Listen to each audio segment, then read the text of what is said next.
Salut mes Nakamas, c'est le Doc, j'espère que vous allez bien. Bah vous allez bien, moi je viens d'avoir les yeux qui viennent de saigner, donc voilà. Et normalement j'ai chamboulé mon planning pour faire cette vidéo parce que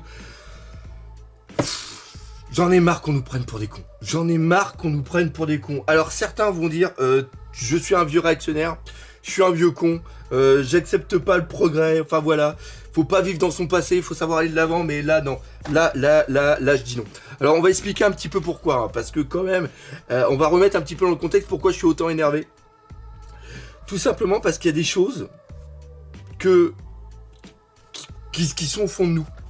Ça fait, comme je l'ai dit, ça fait partie de notre identité. Et on se forge par rapport à comment on a été grandi et comment on a été élevé. Et moi, gamin, il y avait le Club Dorothée, il y avait Récréa 2, après il y a eu le Club Dorothée. Et il y a des animes qui m'ont vraiment marqué. Il y a bien sûr eu Dragon Ball, et il y a eu bien sûr les Chevaliers du Zodiaque. Les Chevaliers Zodiac, on regardait. D'ailleurs, je préférais même les Chevaliers Zodiac à Dragon Ball. Quand il y avait les votes au niveau du Club Dorothée, pour ceux qui se rappellent, hein, qu'il y avait le Minitel où on téléphonait pour dire oui, c'est lequel que tu aimes et tout. Moi, je disais toujours, c'était les Chevaliers Zodiac parce que Chevalier Zodiac, c'était génial. Je m'identifiais je m'identifiais à Shiryu, d'ailleurs je m'étais même laissé pousser les cheveux longs et tout, je voulais même me faire un tatouage de dragon dans le dos, enfin j'adorais le dragon, donc là avoir un personnage comme ça c'était magnifique, le travail qu'il y avait eu de Shingo Araki dessus, c'était un truc absolument de dingue, et voilà, et ça fait partie de nous, tous les vieux comme voilà, Chevalier Zodiac, c'est absolument mythique. Pourquoi il y a autant de personnes qui ont 20, 30, 40 ans, qui achètent encore des Miss Close, qui font des décors pour ceux qui ont qui savent faire des trucs avec leurs mains. Pourquoi on voit autant? C'est parce que c'est nous. Et ce qui se passe, qu'il faut bien comprendre, c'est que avec tout ce qui nous entoure,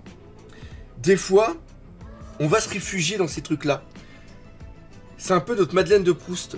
C'est l'endroit où on aime bien être, on fuit un petit peu notre présent et notre futur, et on va se réfugier dans notre passé, là où on était bien, là où on n'avait aucune conscience de la cruauté de ce qui nous entoure. C'est ça qui fait du bien.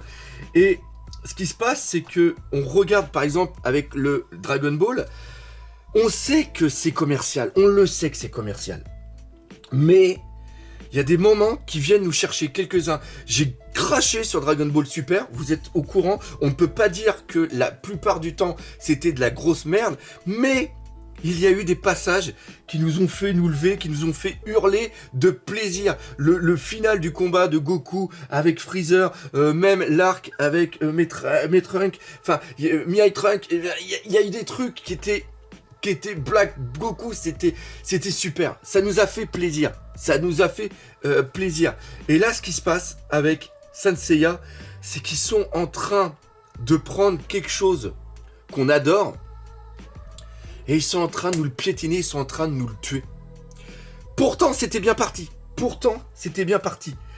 Les Hades, les trois arcs qu'il y a eu au niveau de Hades, même si au final ça se détériore un peu, ça allait. Lost Canvas, c'était superbe. Même si ça s'est pas terminé, c'était superbe. Et après, ils ont fait de la merde. On a eu le droit à Saint Seiya Omega, hein, le mélange avec Sailor Moon Alors oui, d'accord, c'est pour changer un petit peu l'évolution, pour reprendre un nouveau public, je suis d'accord, mais voilà, ça m'a donné un petit peu envie de vomir. Après, on a eu le film qui a duré 2 heures, où tu as un mélange de Final Fantasy et de Saint Seiya, où ils ont fait les 12 maisons du Zodiaque en 2 heures, où à la fin, même le Chevalier du Poisson, on l'a même pas vu. Ils nous ont transformé le Chevalier du Cancer en un danseur flamenco, donc je préfère pas plus en parler, c'était un scandale. Après, on a eu quoi? On a eu Saint Seiya Soul of Gold, là, beaucoup d'espoir pour se retrouver avec 13 épisodes de pub. pour vendre des nouvelles Mistclaws avec des nouveaux Chevaliers d'Or. Ils se sont dit, ok, qu'est-ce qui se vend le plus? Les Mistclaws et Chevaliers d'Or. Donc on va faire une nouvelle version et on a un petit peu d'argent. On va faire de la pub pour que les gens les achètent. Sauf que ils ont mis ça dans Asgard. On n'a pas retrouvé le Asgard qu'on connaissait. Les nouvelles armures, c'était du grand n'importe quoi. D'Asgard, je parle bien. Et les armures d'or, même si elles étaient super belles, c'était un peu trop. Et les combats, enfin ce que j'ai pas réussi à regarder ça en entier tellement ça m'a cassé les couilles. Enfin, même s'il y avait chaque épisode qui reprenait un ou deux chevaliers, on n'arrivait pas à s'y retrouver. Il n'y avait pas la magie qu'on peut retrouver des fois dans Dragon Ball Super. Et là, on va avoir là où on a déjà eu Sanseiya Show. Ça, c'est repris justement d'un manga. Et l'histoire de faire Sanseiya en version féminin, je dirais pourquoi pas. J'ai pas encore regardé, donc je vais ne pas cracher dessus. Le manga a quand même eu pas mal de succès au Japon, faut voir comment ça va être. Là, on va parler surtout de Netflix et pourquoi on a eu des larmes de sang. Et pourquoi j'ai eu envie de faire cette vidéo, quitte à changer mon planning, parce que normalement, c'était la critique-analyse de l'épisode. Ce qui se passe, c'est que ils ont fait quelque chose où au début, quand j'ai regardé le trailer, au début j'étais heureux. Même si le graphisme, je l'aime pas, c'est beaucoup trop lisse et on a l'impression d'avoir des images de synthèse de la PlayStation 2, il y avait quand même quelque chose qui était là. Il y avait la box de Pégase, on reprenait le combat contre Cassius, jusqu'à là, ça allait bien. Après, il met l'armure a un style, faut évoluer, pourquoi pas? Il faut bien savoir par exemple que les armures V1, c'est quelque chose qui a été fait par Shingo Araki à la demande de Bandai pour faire des figurines. Parce que celles qui étaient dans le manga n'étaient pas applicables en tant que figurines à créer. C'est-à-dire qu'il y avait tout un processus déjà de base de merchandising. Merchandising d'ailleurs qu'on retrouve après dans les autres trucs que j'ai cités. Lost Canvas, même si c'était excellent, ils ont fait malheureusement très peu de figurines. On a eu 3 figurines je crois au niveau du film de 2 heures. Après on en a eu quelques-unes au niveau de Omega.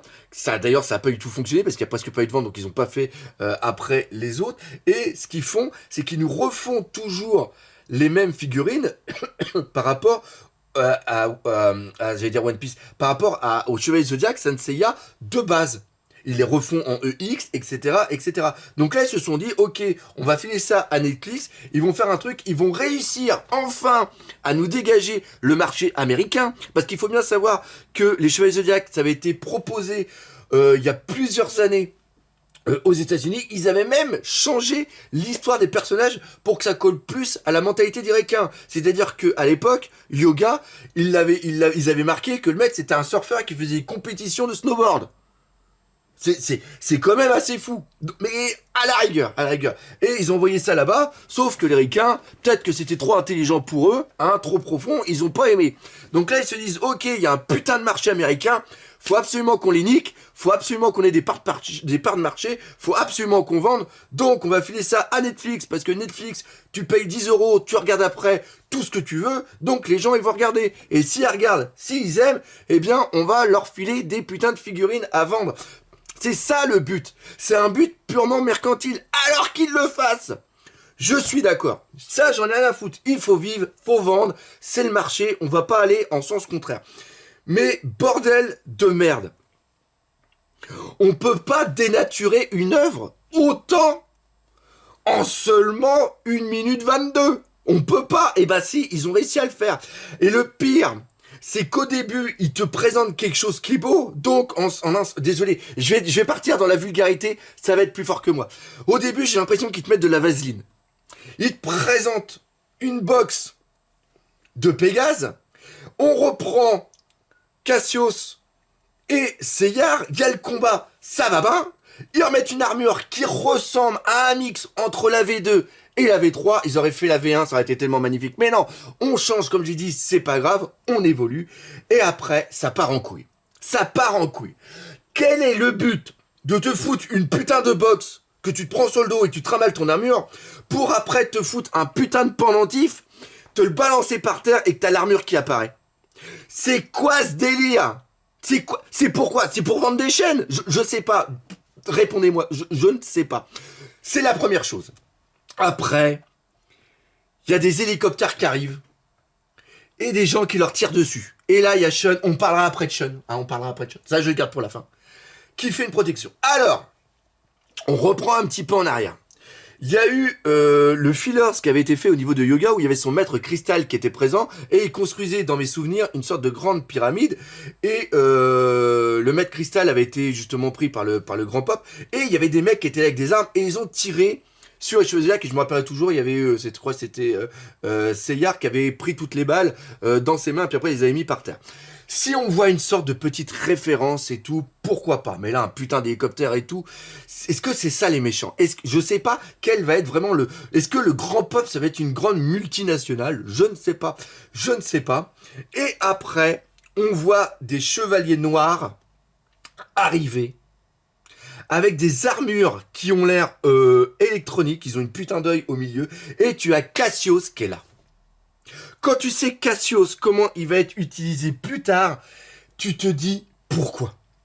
Pourquoi avoir fait ça? Là, on va avoir un mec qui va vouloir chercher sa revanche par des moyens complètement débiles.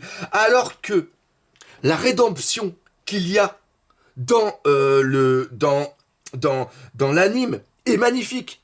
Son utilisation de Cassius est superbe. J'ai même eu une larme.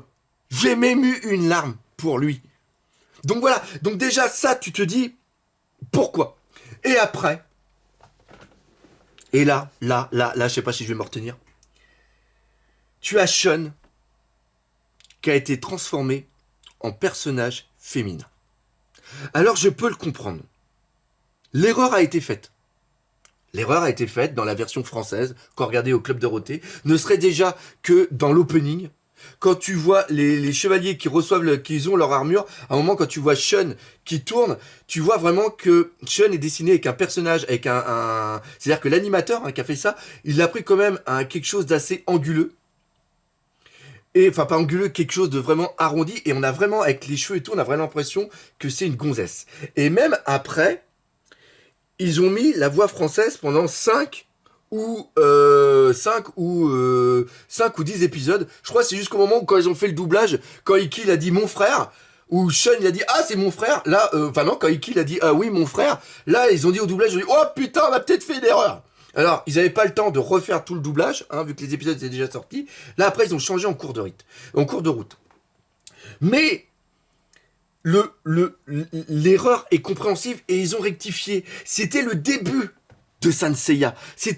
Et même au niveau de l'animation qui a été fait au japonais où tu vois le character designer quand il le fait, il le dessine le personnage avec l'armure et l'armure forcément c'est Andromède donc il y a des seins. Donc le dessinateur dit tiens, c'est sûrement un personnage féminin, l'animateur, c'est explicable parce que c'était les débuts.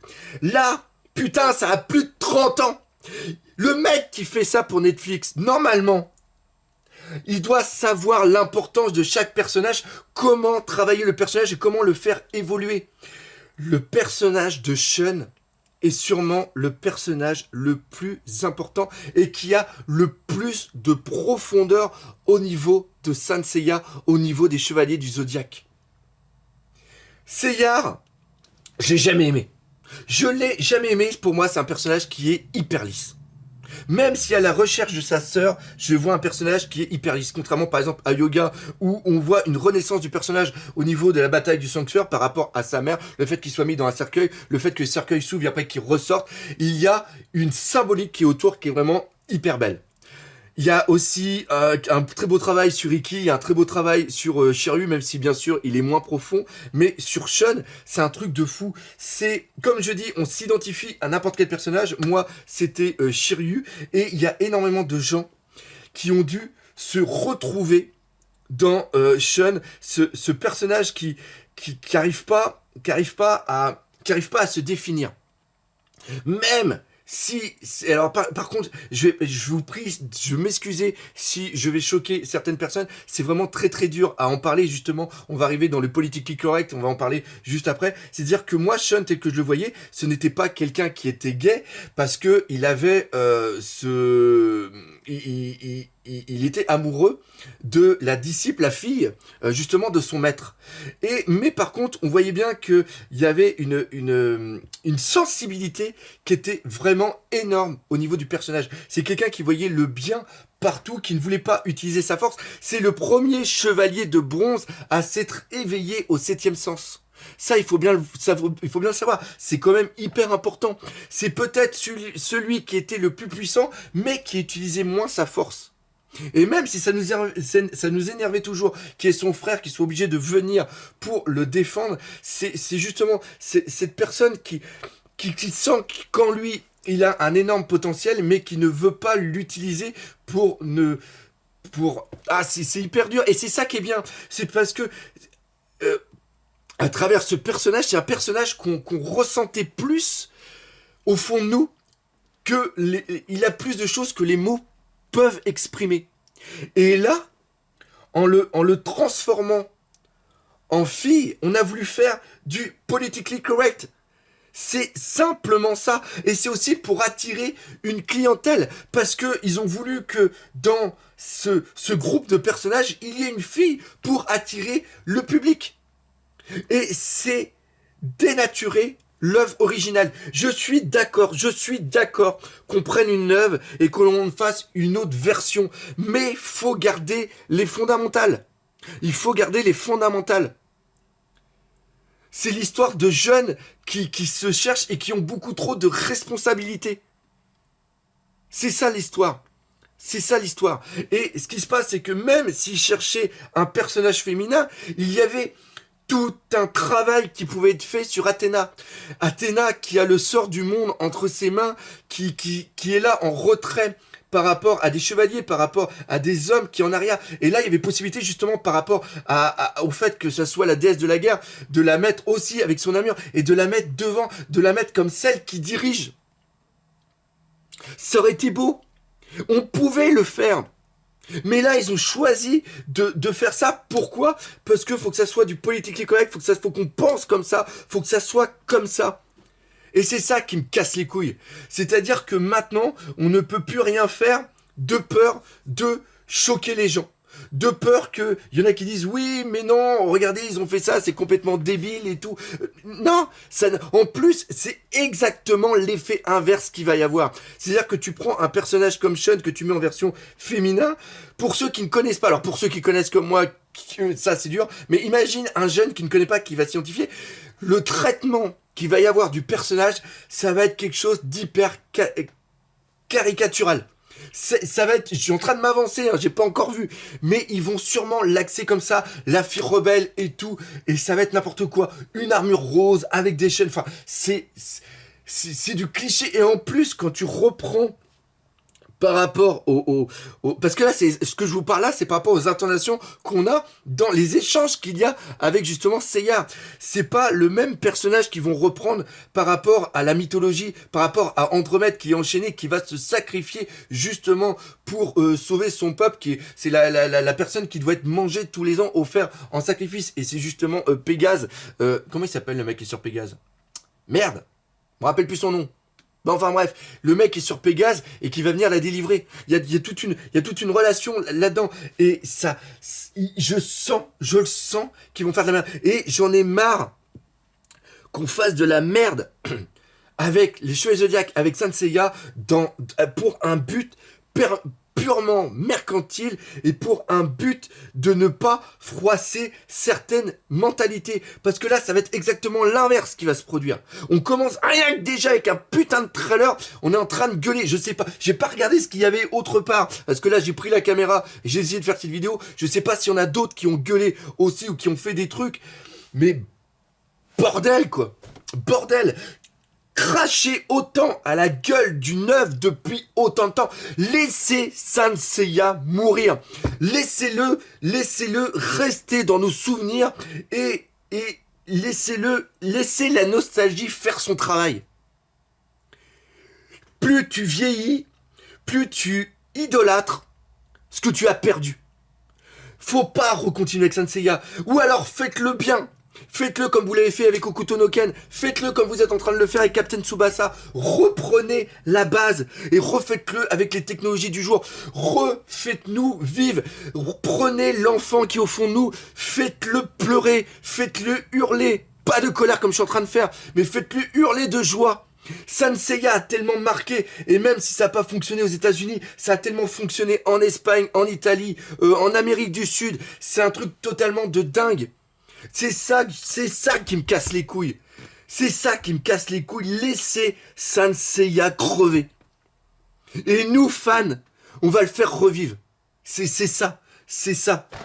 Ne venez pas nous prendre quelque chose de beau, nous faire semblant et mettre de la merde dedans et dire de toute façon ils vont l'avaler parce qu'il y a nostalgie qui va fonctionner. Non, non, parce qu'on est capable de penser par nous-mêmes.